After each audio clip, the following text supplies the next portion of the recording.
Supreme leader की मौत, middle east में जंग का नया बिगुल।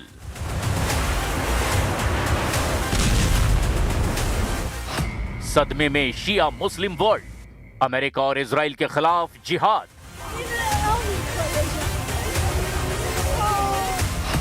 एक्टिव हुआ लड़ाका फोर्स, चुप बैठेगा या बारूद बोलेगा।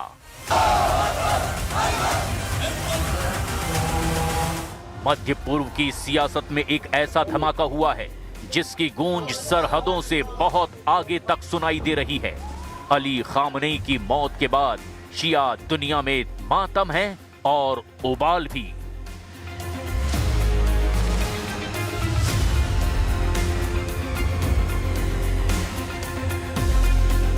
सवाल ये है कि क्या ये सिर्फ एक नेता का अंत है या बदले की नई इबारत की शुरुआत है।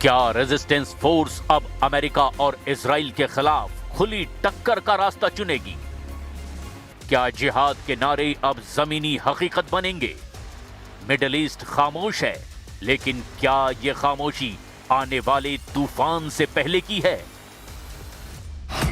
ईरान के अलावा इराक, लेबनान और यमन में एक्टिव शिया संगठन यानी रेजिस्टेंस एक्सिस, जिसमें popular mobilisation forces, Hezbollah, Houthi और अब ये शिया पावर सेंटर में आए इस बदलाव को लेकर क्या एक्टिव नजर आ रहे हैं? क्या यही अब अमेरिका और इजराइल के खिलाफ खुले संघर्ष की शुरुआत करेंगे? मध्य पूर्व की राजनीति आज ऐसे मोड़ पर है जिसने सबका ध्यान खींच लिया है, जो पूरे वर्ल्ड को झकझोर रहा है। ईरान के सर्वोच्च नेता अयतुल्ला अली खामनेई की मौत की खबर ने शिया समुदाय में शोक के साथ गहरा गुस्सा भी पैदा कर दिया है। ये खबर सिर्फ एक लीडर की मौत नहीं, बल्कि क्षेत्रीय अशांति और भविष्य के संघर्ष की शुरुआत भी लग रही है।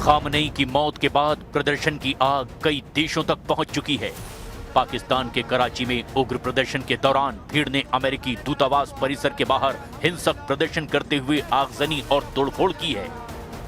हालात बिगड़ने पर यूएस कॉन्सुलेट में तैनात अमेरिकी मिलिट्री के जवानों ने भीड़ को तितर-बितर करने के लिए गोली चलाई है, जिसमें कई लोगों की मौत हो गई है। दुनिया भर में करीब 15 से 20 करोड़ शिया मुसलमान हैं, यानी कुल मुस्लिम आबादी का लगभग 10 से 15%। सबसे ज्यादा शिया आबादी ईरान में है। इराक में भी शिया बहुमत में है। इसके अलावा अजरबैजान और बहरीन में भी बड़ी शिया आबादी है। लेबनान, पाकिस्तान और भारत में भी करोड़ों शिया मुसलमान रहते हैं। ऐसे में ईरान के सुप्रीम लीडर की मौत की खबर सिर्फ एक देश तक सीमित नहीं रहने वाली, बल्कि पूरी दुनिया के एक हिस्से में ये सदमे और राजनीतिक हलचल की वजह बन सकती है। भारत में भी कई शहरों में विरोध और शोक जाहिर किया गया। मस्जिदों और इमाम बाड़ों में विशेष दुआएं की गई। खामनेई की मौत के बाद विरोध में लोग सड़कों पर उतरे। अमेरिका और इजराइल के खिलाफ नारेबाजी की गई। उत्तर प्रदेश के लखनऊ और कश्मीर के कई हिस्सों में शिया समुदाय ने सड़कों पर उतरकर विरोध जताया। अब सबसे बड़ा सवाल है कि क्या ईरान और उसके सहयोगी अमेरिका और इजराइल के खिलाफ जंग लड़ेंगे? क्या रेजिस्टेंस फ्रंट सीधे अमेरिका और इजराइल के खिलाफ खुले संघर्ष में उतरेगा? कई एक्सपर्ट्स का मानना है जबकि खामनेई की मौत से शिया संगठन भावनात्मक तौर पर और ज्यादा मजबूत हो सकता है। ये सिर्फ खबर का असर नहीं बल्कि भविष्य की जंग की दिशा भी बदल सकता है।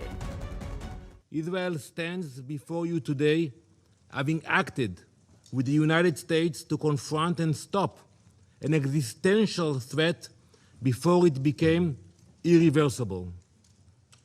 The operation targets nuclear infrastructure, ballistic missile sites, the machinery of repression that fuels terror across our region.